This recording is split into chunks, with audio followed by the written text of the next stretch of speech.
Today's episode of The Partially Examined Life is sponsored by GiveWell. Maximize the power of your charitable contributions at givewell.org.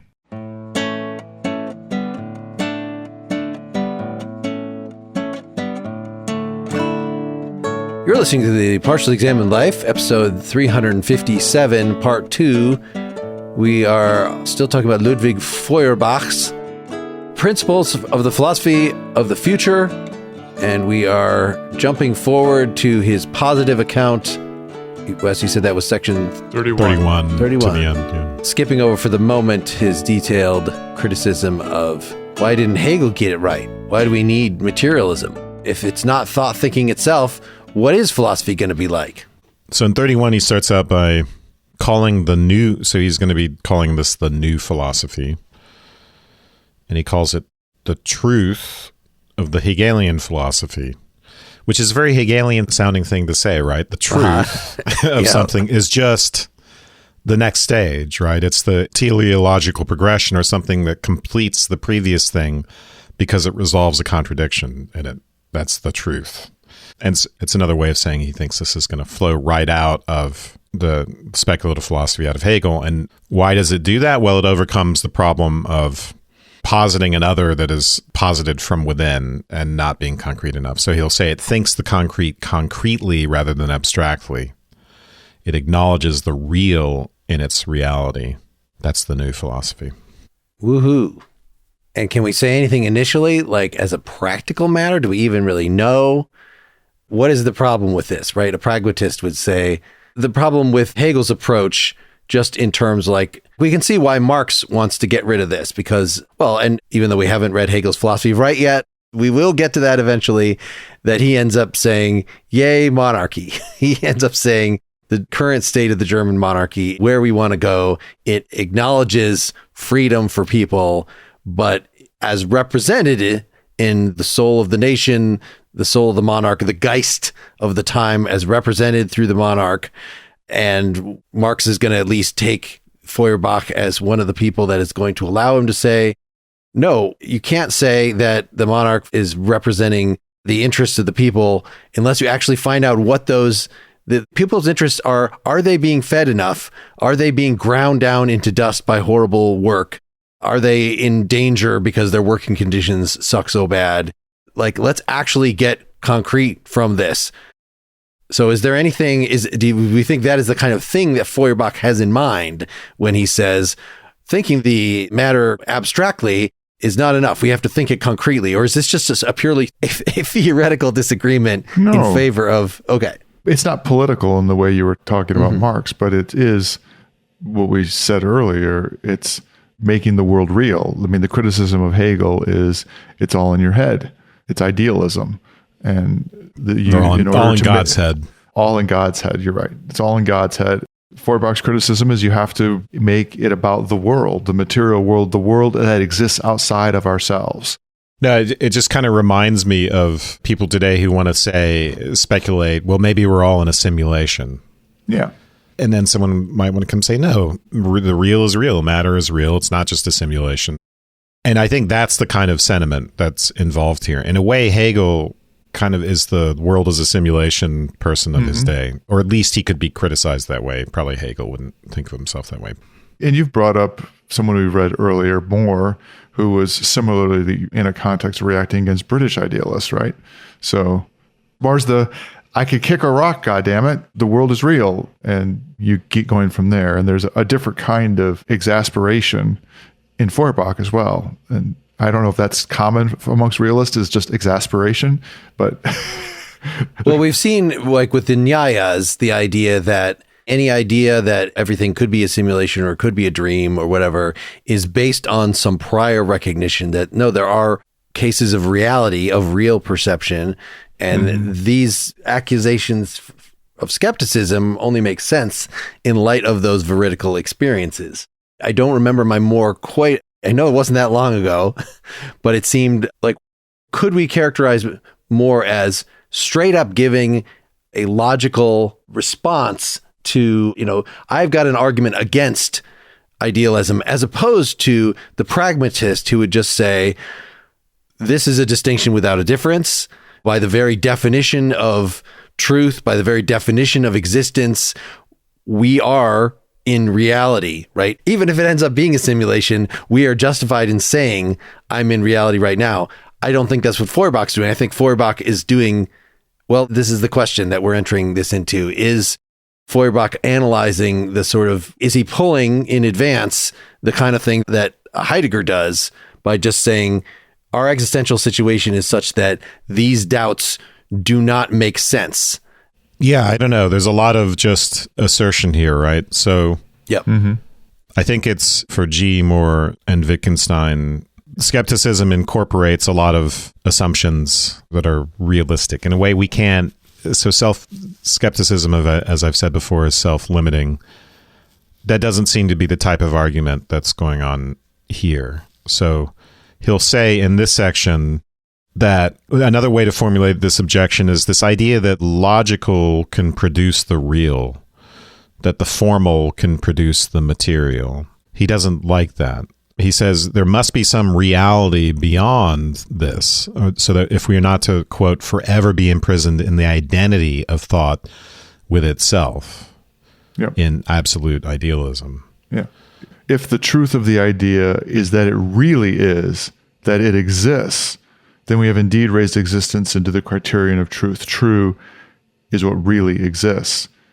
And in all that exists, that's material for Feuerbach. Something that really exists is material in the world.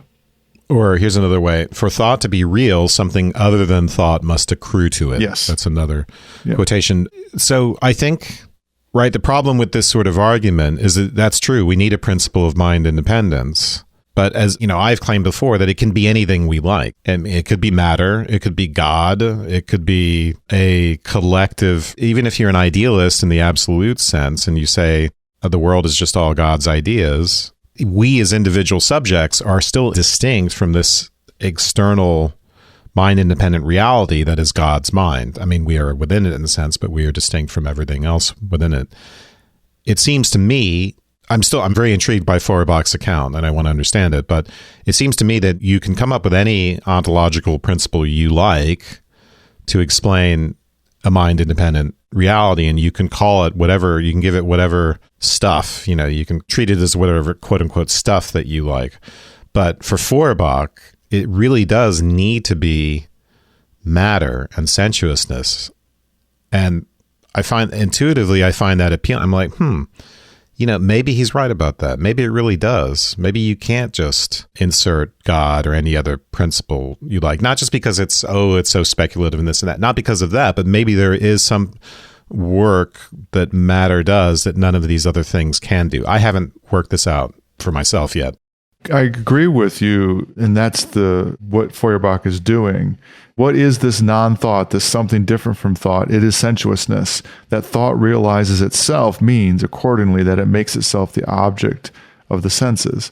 So the pull of materialism, the fact that there is a mind-independent reality, that is accessed for Feuerbach by senses, by sensuousness. And it becomes a little more, I found sensuousness became a little more sophisticated or complicated than sort of like some kind of raw senses interacting with the real world. Yeah, it's more complicated. Well, it does. Here's a critical thing at the end of this section. Yeah. He'll say, quote, the only way out of this contradiction, which is that the sensuous is, he'll say, both essential and inessential. Anyway, well, maybe we'll get into that. But the only way out of this contradiction is to regard sensuous reality as its own subject, to give it absolutely independent, divine, and primary significance, not one derived from the idea. So this idea of material objects as something like subjects, like, of course, he's not saying they have mental states, but he wants to say that they are self-active, right? So in the same way that we can say other minds are real in this very external sense, because you have your own separate subjectivity and it can affect me and we can communicate and all this stuff. There has to be some sense in which, matter is more than this passive thing. It is this very active principle that can affect me.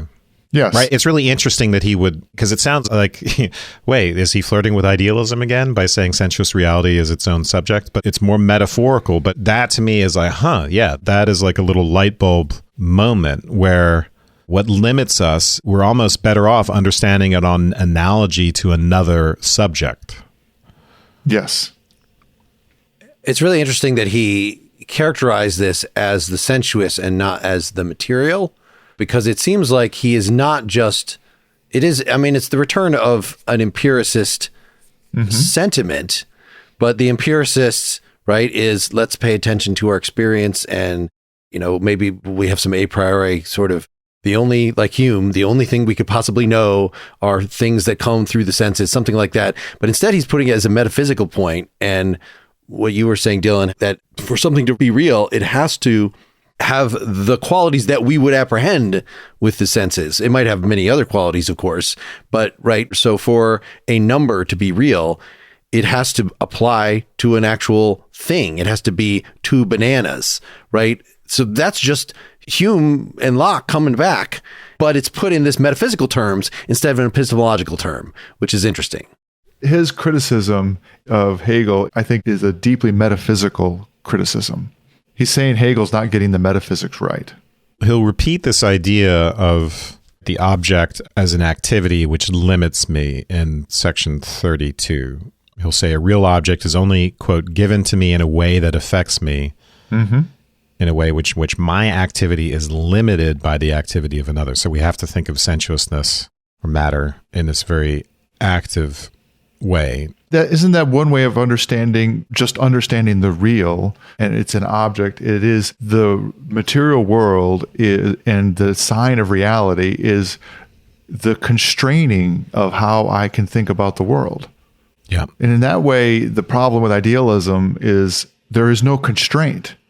To me, it ends up being a little bit like the difference between mathematics and physics, right? So you learn pretty quickly that math, you can come up with all kinds of theories in math. Math doesn't have self-limiting theories about the way things are organized or the way things are related to one another. You can come up with basically an infinite number of equations and kinds of relations with one another.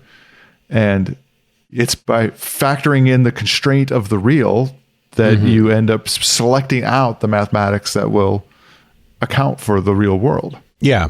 Again, I think the idealist would want to say they've established their limiting factor, but he would want to say, well, you can't do that. Thought can't establish its own limiting factor. That's exactly what he would say. Yeah. Yeah. And then the other thing he gets into in this section is this, and this is something that he harps on throughout this new philosophy section, is the role of the other, of the other human being in objectivity, or what we would call intersubjectivity. The concept of the object is mediated through the concept of you. Well, maybe he hasn't gotten to the other yet here. An alter ego as object is given to the non-ego as me. Maybe let's try to unpack that. Well, this is why he says that the matter is actually subject, because you are not by yourself subject. It's only when you become a full self-conscious self that you are subject, and you become a full self-conscious self by another person coming and seeing you as matter, as sensuous being. Right. So again, he's sort of playing fast and loose with like, well, is it really their image of me that then becomes a subject in me? No, it is necessary that I be material for subjectivity to occur, but I wouldn't want to say that actually makes matter into the subject. But yeah, we are animals. We are material beings, and we are also subjects. So if that is the upshot, that's probably different than Hegel says. He'll say, well, this sounds very much like master-slave stuff too, right? Sure. Self-consciousness, right? So I have to be transformed from ego into a you, which is to say I have to be a you for someone else. I must see myself, now this is my parsing of it, I must see myself as sort of reflected in the subjectivities of other conscious beings in order to conceive of objectivity, right? He says the idea of objectivity must originate in this ability to see myself as a you, that is, to see myself from someone else's perspective. And we could think here of Tomasello's concept of joint attention as well, right?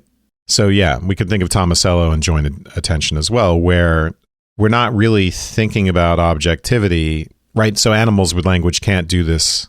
They can't do reference, whatever signs they're using, whatever proto-linguistic calls or whatever they're using. They can't point to something and say, hey, look at this. And then have you look at it and have a mutual awareness of, hey, we're paying attention to the same thing. So none of that stuff goes on. And so the whole concept of objectivity is dependent on being a you for someone else. Now, this is a very cognitive psychology type of observation. I'm not sure that it has the ontological implications that he wants to draw for it, but it's very, That's what I wanted to point out. You're right. This is exactly Hegel's master-slave picture, but Hegel does not stress. It is the sensuous character of you that makes you accessible to another person. In fact, what is it to have that joint attention or to, in the mirror stage, to gain the attention of the other? Does that necessarily, of course, it involves us actually seeing each other in a real, we could think about this, like, could you gain some of your sense of self through you're writing letters to somebody, right? You're engaging with other people you're in an online class. Like, does it actually have to be sensuous? Could it be purely, certainly the fundamental, developmental, your mother.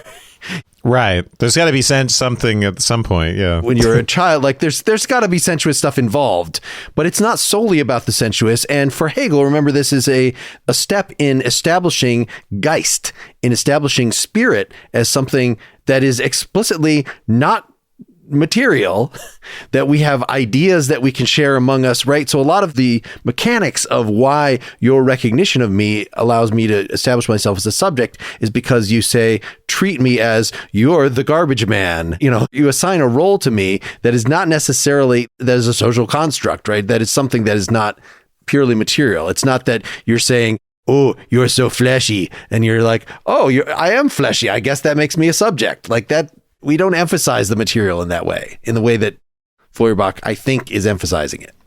In 33, we get another interesting idea, which is that only in love is the secret of being revealed, which is to say, our distinction between things existing or not existing, we access that at a very primal level, not through this kind of abstract cognitive act of seeing something exist or not, but through love, mainly, ultimately through pain or pleasure. Pain is a loud protest against identifying the subjective with the objective. The pain of love means that what is in the mind is not given in reality. The subjective is here the objective. So the pain reminds us, that the thing that we prospectively want in our mind, that we don't have it, if it's the pain of longing, if it's the pain of desire, it tells us that not everything in our minds is real. That we can distinguish fantasy from reality because it's painful simply to have it in fantasy, but not in reality. I really liked this section. I don't know if I agree with it. Just the quote here. So pain is a loud protest against identifying the subjective with the objective. So before we even get to love, what do you think of that as my hand hurts? I don't like that my hand hurts, so I'm envisioning a world in which my hand does not hurt. I want the subjective to not match the objective, but the pain is filling my subjectivity. So what is the objective pain? I want a separation there. That just seems a very strange, over-intellectualized. That's not what happened is that what happens when an animal's in pain? Is that what happens when a child is in pain? It seems like pain reduces us to animality. This is definitely something that Feuerbach and Marx agree with, right? They say explicitly stuff like that. If we are being oppressed, this was in our Marx stuff, this is what reduced us to the level of the animal if we're merely working for subsistence, if we're somehow just reacting in this instinctive way.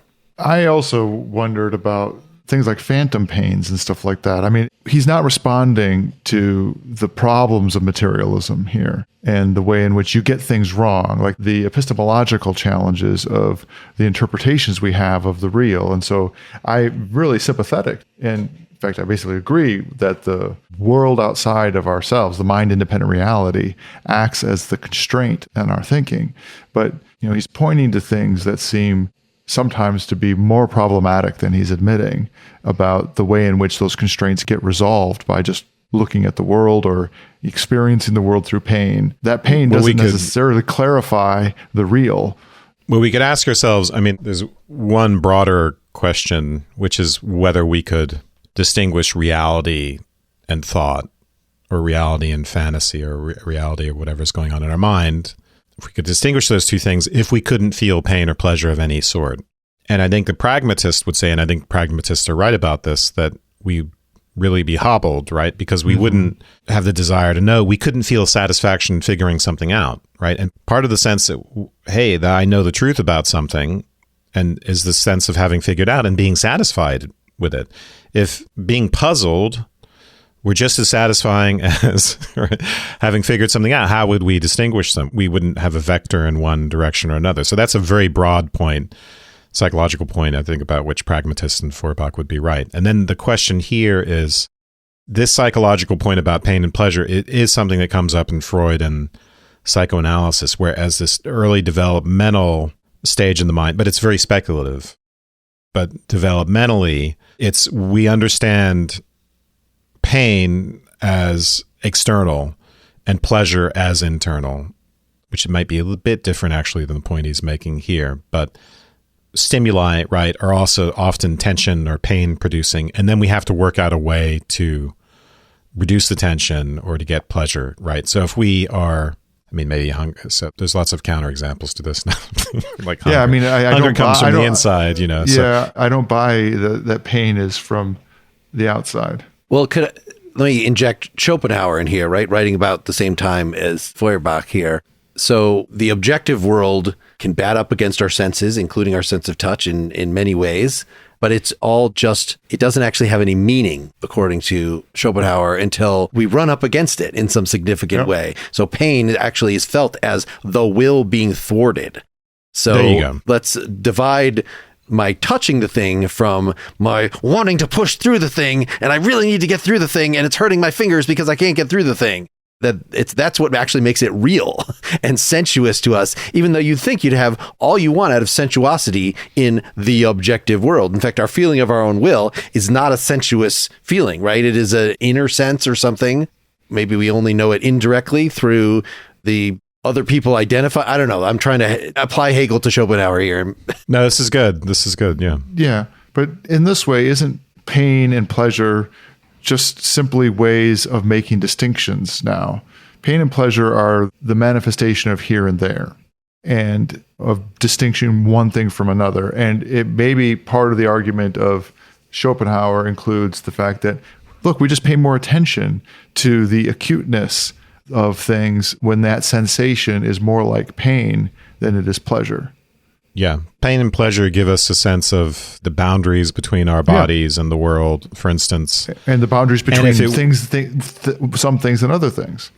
And again, it's interesting to think about what happened if we didn't have that at all, right? So I think the overall gist of this is that we have to conceive of sensuous reality as not just a picture, as not just this passive thing that we take in, but something that affects us at this deeper level, and that our sense of what is real includes this deeper, practical, pragmatic, whatever you want to call it, or emotional relation to things. So he'll say love is, quote, the true ontological demonstration of the existence of objects apart from our head, unquote. I love that. So, and then the new philosophy bases itself on the truth of love, on the truth of feeling.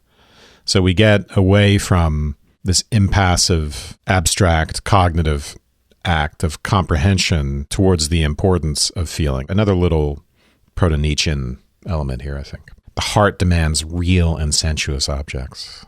Actually, that's in 34, that part, but yeah. Yeah, okay. So the rest of that quote that I started was the pain of love. This is still 226. The pain of love means that what is in the mind is not given reality, or what, in other words, the subjective is here the objective, the concept itself the object. But this is precisely what ought not to be, what is a contradiction, an untruth, a misfortune, hence the desire for that true state of affairs in which the subjective and objective are not identical, which, if anything, you might think that philosophy wants the opposite. I want my subjectivity to be imposed on the world, right? That's what Feuerbach says prayer is just sort of a belief that I can just ask for stuff and that I can just magically change the world to fit my will. So that would, in a sort of idealist and an imaginary way, that's what, like, we want that accord. But actually what we want is there not to be that accord, because we can't magically change reality. So we want the subjective and the objective to not be identical. Does that sound right? Yeah. I mean, he gives the example of hunger, where if your stomach is empty, it is in a sense its own object. It just sort of grinds on itself. Mm-hmm. There's nothing objective inside. So we need something that is genuinely external that we can take in and metabolize. And we can't just be supplying ourselves, again, right? As with Hegel, it can't be self-supplied. Yes. Yeah. And this is, again, pointing to his criticism of Hegel, in which the distinction between subject and object disappear. And it's another way of him hammering on the fact that we have to have a distinction between subject and object. And now, a word from our sponsor. A recent study found that a program that gives cash to people in poor regions of Kenya reduced child mortality by up to 46%. It may sound miraculous, so do you believe it? GiveWell, an independent nonprofit that researches impactful giving, doesn't accept claims like this at face value. They spend months diving into this research to determine how reliable it was and how it should shape their thoughts about the program. And then they publish dozens of pages of all their findings so anyone can make informed, evidence-backed decisions for their charitable dollars. GiveWell has now spent over 17 years researching charitable organizations and only directs funding to a few of the highest impact opportunities they found. Over 125,000 donors have used GiveWell to donate more than $2 billion. Rigorous evidence suggests that these donations will save over 200,000 lives. GiveWell wants as many donors as possible to make informed decisions about high-impact giving. You can find all of their research and recommendations on their site for free. You can make tax-deductible donations to their recommended funds or charities, and GiveWell doesn't take a cut. If you've never used GiveWell to donate, you can have your donation matched up to $100 before the end of the year, or as long as matching funds last. To claim your match, go to givewell.org and pick podcast and enter the Partially Examined Life Philosophy podcast at checkout. Make sure they know that you heard about GiveWell from the Partially Examined Life Philosophy podcast to get your donation matched. Again, that's givewell.org to donate or find out more. Imagine a community where people from diverse backgrounds with differing beliefs come together every day to read books, share their perspectives, learn from one another, and along the way become lifelong friends. This community is real at St. John's College, the nation's great books college, where students explore 3,000 years of human thought online or in person on campuses in Annapolis, Maryland, or Santa Fe, New Mexico. At the college's Graduate Institute, students grapple with the most difficult questions facing humanity in our world, from Aristotle to Aquinas, Machiavelli to Lincoln, Herodotus to Hegel. Students pursuing the Master of Arts and Liberal Arts explore some of history's most influential writers and thinkers. This interdisciplinary degree includes 5 segments: literature, mathematics and natural sciences, philosophy and theology, politics and society, and history. In addition, the Santa Fe campus offers students the Master of Arts in Eastern Classics, where students examine the great books of India, China, and Japan in a program that delves into the richness of these traditions. Through these programs, students discover the deepest truth of all, our shared humanity. Learn more about our undergraduate and graduate programs, including online options, at sjc.edu/PEL. Okay, here was what threw me about that last quote. The desire for the true state of affairs in which the subjective and the objective are not identical. We do want where the subject and object are not identical, because I want to have, I want to love something that is not me. But merely saying the subjective, in other words, the way that I am perceiving or imagining things, I do want that to actually match what is objective, the way the world really is, right? I want to actually have that love object close to me. I want that person to objectively exist. Well, you're thinking about the fantasy of the, right? So in the case of hunger, the subjective could be the feeling of hunger. Yeah. And then I don't want that to be objective. I want the satisfaction to be objective. Yes, right? I want the objective. So it just depends on which mental state we're focusing on. The satisfaction, which I'm not feeling right now, which is not part of my subjectivity right now. It's only there, and it's a fantasy of a certain potential. I want that to become objective. But what's objective right now is just me not having food in my stomach. Does that make sense? Yes. Let's just keep an eye on that. I think you're right to point out that there's a distinction here between objective and subjective versus having a distinction between subject and object. Yeah. So let's see if this is actually a problem for him.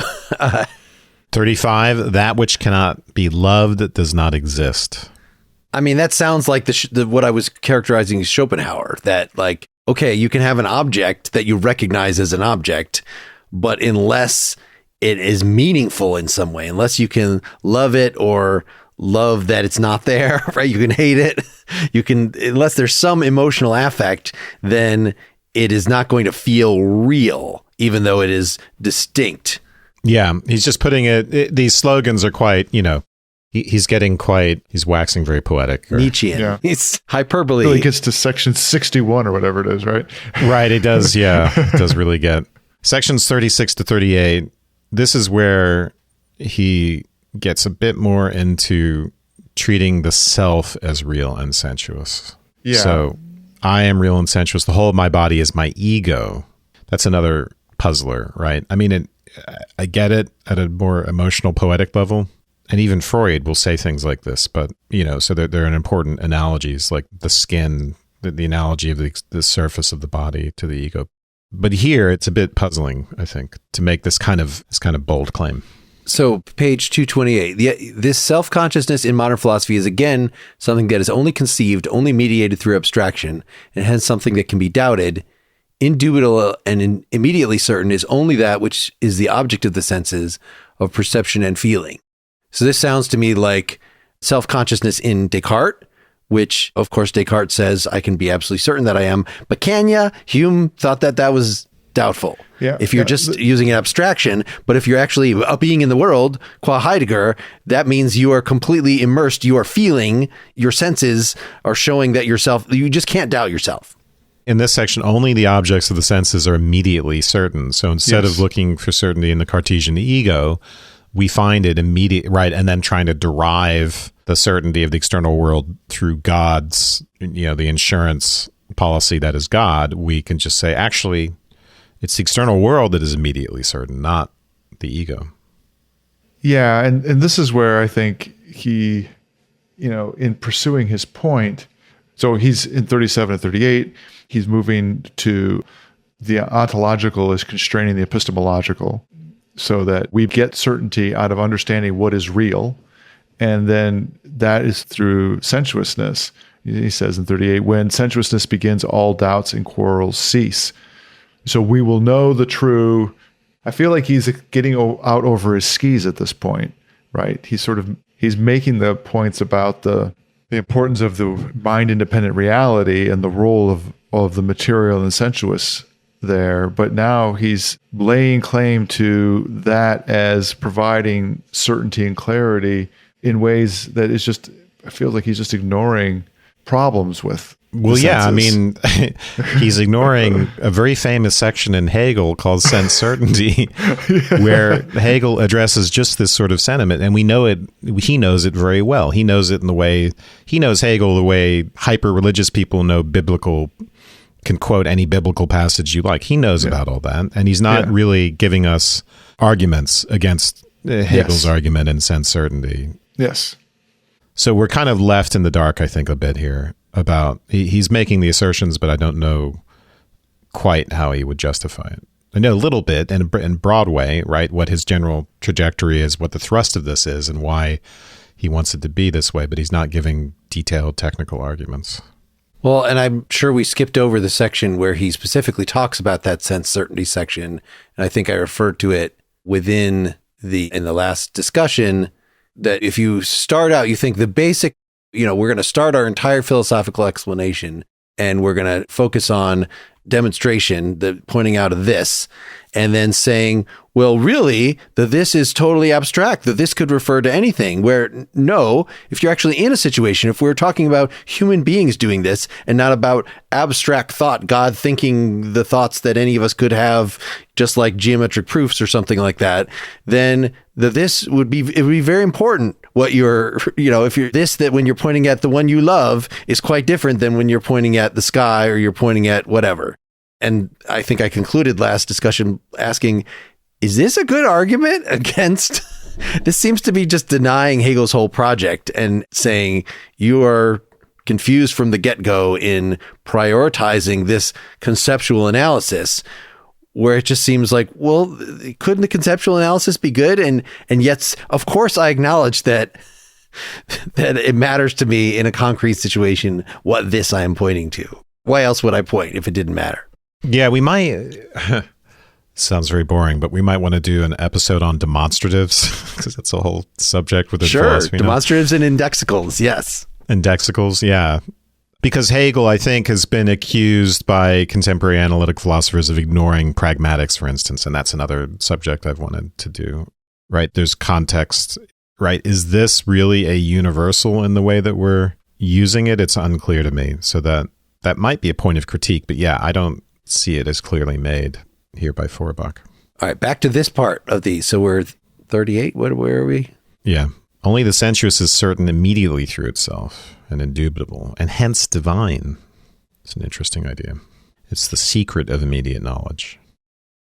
And then he'll say mediation, by which, right, mediation we can understand as putting something under a concept, basically, is necessary, or going through the dialectical process, but it's only necessary where there are wrong presuppositions or conflicting points of view. Yeah. So, I mean, like, it's this kind of, when we're getting into this, like we were talking earlier about in previous readings, like how kind of maybe hidden genius Feuerbach is, because there's something super stimulating about him. But when I get to things like this, I start thinking, maybe I know why you're like not.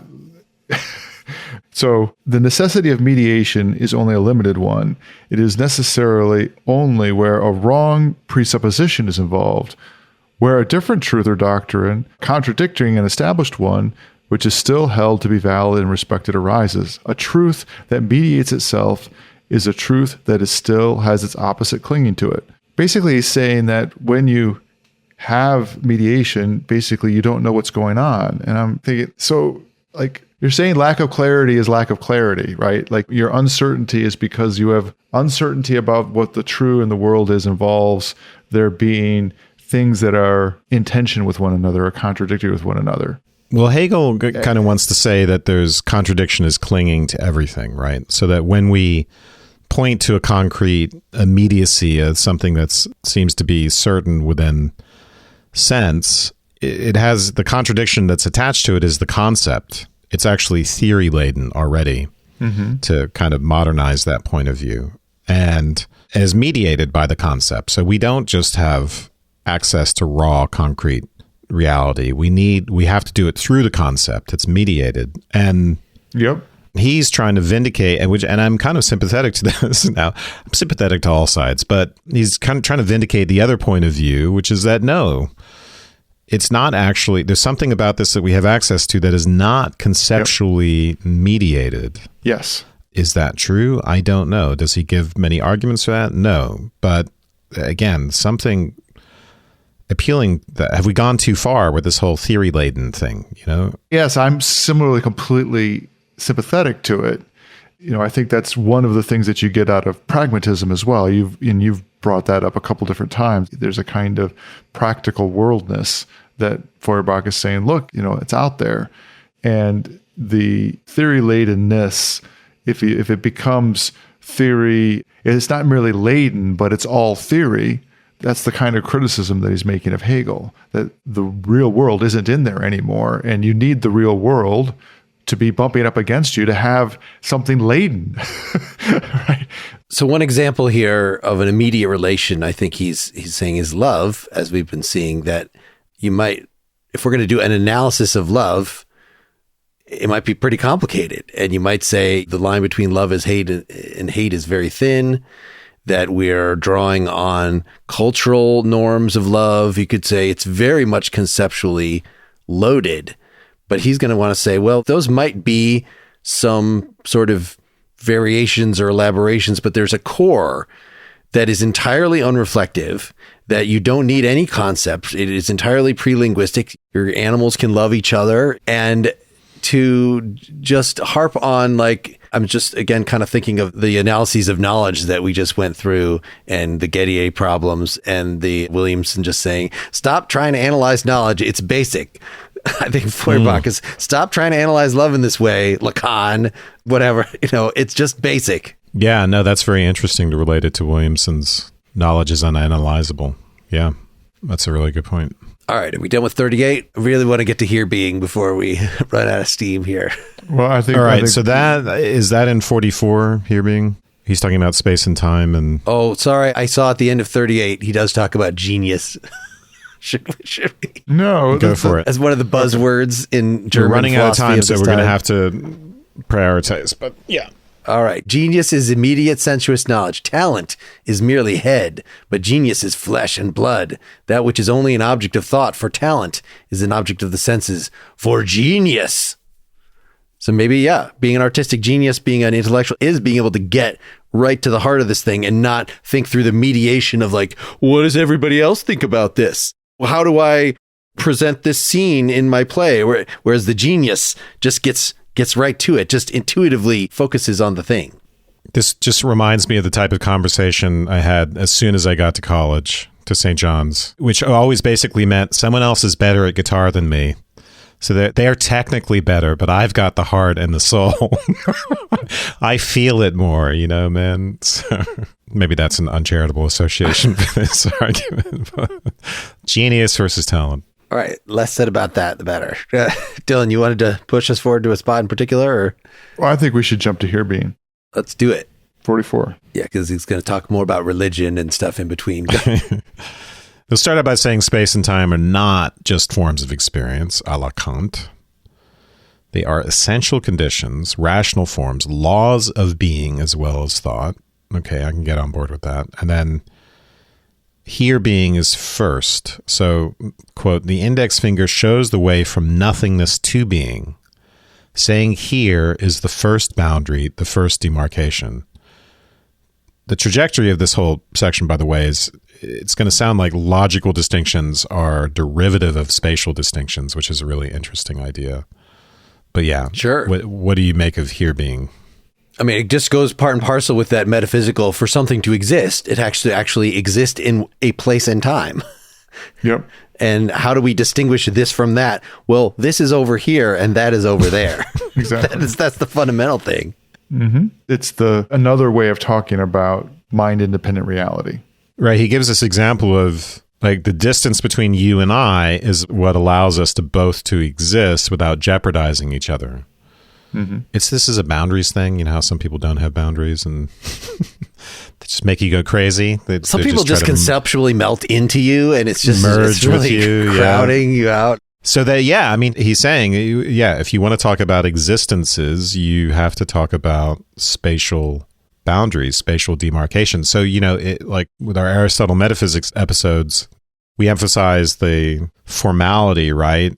And particularly natural kinds as giving us a way to say, okay, this is a particular being. But there is also necessarily a spatial dimension to this for the most part in our practical reality. There's something very basic about being able to make these spatial differentiations, to saying this is one thing, this is another thing. I don't know. Am I getting that right? Yeah, I think so. Mm-hmm. Yep. To a lot different places to things, different qualities the condition yep. of yes. Yeah. Yeah. Condition for all economy, including even that of the mind. Yeah. Go ahead. So it's Aristotle at that point, right? You're making it's classification. I mean, they're different things in different places, different things with different qualities. It's the activity of classification. The concept of space arises from that of place. Yeah, I like that. And I like pointing out Aristotle's categories. Being in a certain place is a distinct category. It's not merely spatial location in general, like being on something else. I recall as being, he really considered some of these things fundamental that were like, why is this fundamental?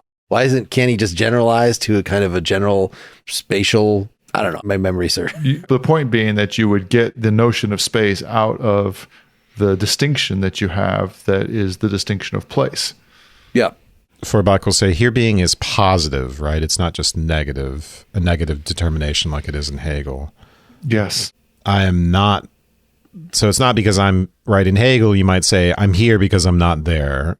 There's this whole landscape of negation around me, and my relation to everything else puts me here, like I'm located on a coordinate system. But no, Feuerbach reverses this. I'm not there because I am here. In some sense, my spatial position is absolute. And then what do you consider absolute kind of being? Is it being God in all places at all times, and therefore we are just a negation of most of that? Mm-hmm. No, or is it being a specific individual thing that everybody can see and touch? There you go. And then he moves on finally to saying no logical distinctions without spatial distinctions. Thought and logical distinctions arise out of spatial distinctions. The initial thing that the Boston Tea Party chanted until they changed it to taxation without representations. It was a little more high-minded. What's the slogan here? No logical without spatial? Yes. And then the English said, okay, we'll give you the spatial. We'll give you the space, and then we took all the space. Manifest destiny.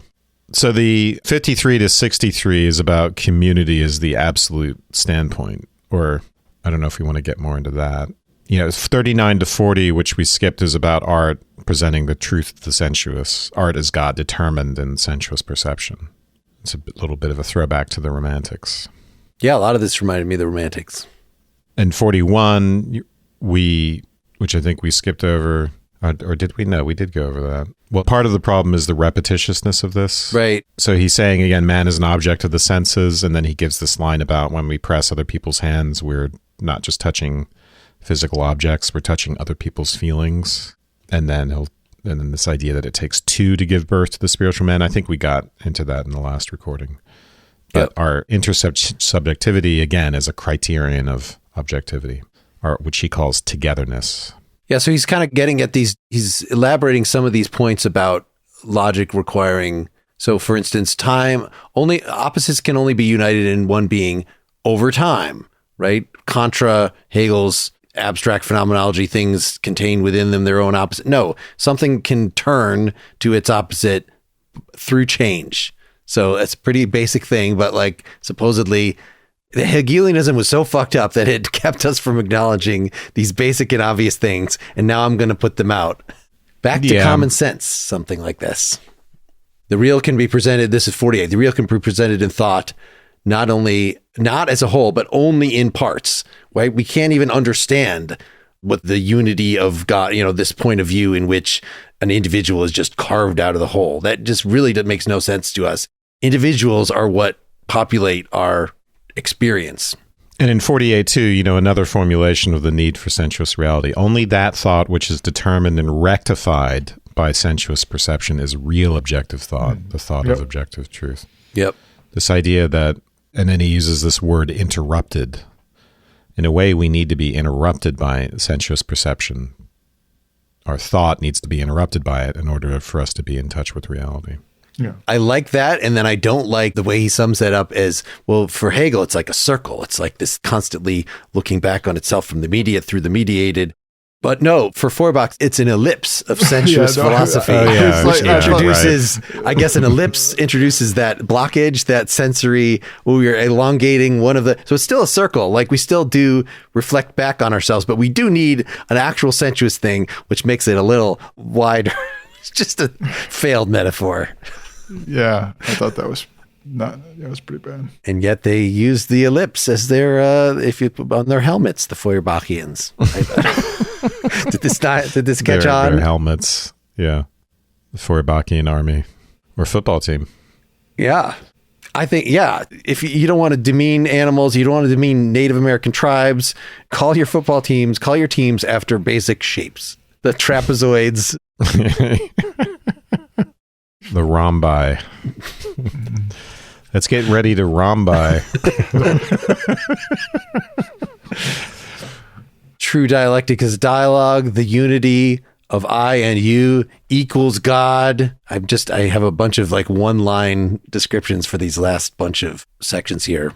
I mean, maybe the last thing to say to read it for me is to right? When he says the absolute standpoint is this distinction between you and I, and then later he'll say, this is from sections 56 to 63, but the essence of man is the unity of man with man, the community, resting on this distinction between you and I. You can see the tension there, right? Because he wants to emphasize the distinction between you and I in the way he's emphasizing the distinction between subject and object and thought and sensuous reality. So he wants, there are like these communitarian trends in Hegel, and they're there in Feuerbach as well, but he doesn't want them to be grounded in the same way as Hegel, where there seems to be too much of an erasure of the distinction between you and I. But yeah, it's an interesting tension. Yeah, if individuals are just a stage, there's God externalizing this stuff, and it sort of, consciousness is really everywhere.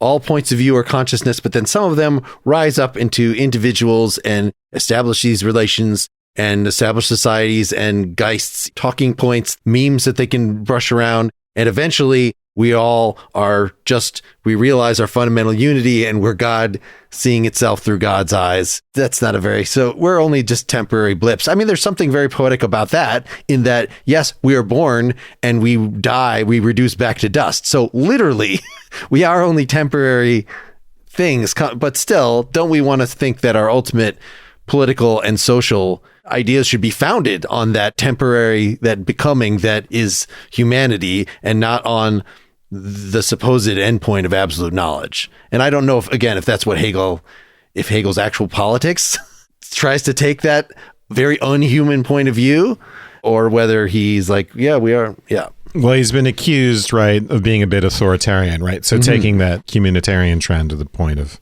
authoritarianism, which of course happens with Marx as well. Yes. So the yes, you have your individual rights, subject to the same, but they're sublated. They're going to be overcome. Well, and the Geist is everything, right? And everything is subordinated to it. Yeah, and that's what's running through all of these, right? I mean, even with Feuerbach, he's, we get species being in whatever it was, 53. Man is not a particular being like the animal, rather he is a universal being. So he's getting, just like he's getting to the communitarian piece, he's going back to the universality here, the one true philosophy. And this is going through all of these. And also the fact that the train is running. The train of the world of philosophy is running to this endpoint. It's irresistible. And damn it, we're going to force everyone to realize this and be there. That's where your authority. Of course we have to do this. That's where the authoritarian piece comes in. All right, so hopefully listeners feel like they've gotten plenty out of this reading. We'll evaluate in the next few days whether some subsection of us, or maybe get Seth back, want to do a third hour for supporters. But this will definitely be the end of the public-facing part of our treatment of this book. We're going to move on to Max Stirner, The Ego and Its Own, another key influence on Marx that he encountered a little after, and maybe he ditched Feuerbach in favor of Stirner, and then eventually ditched him in favor of what he's going to eventually come up with. Oh, that book has been requested for us many times, so I'm happy to finally have a good context for it. Please let us know, pl@partiallyexaminedlife.com, comment on our Facebook, on the blog, on the x.com, or whatever other social media. Email us, pl@partiallyexaminedlife.com. We would love to hear from you. Thanks, everybody, and good night. Good night. Good night.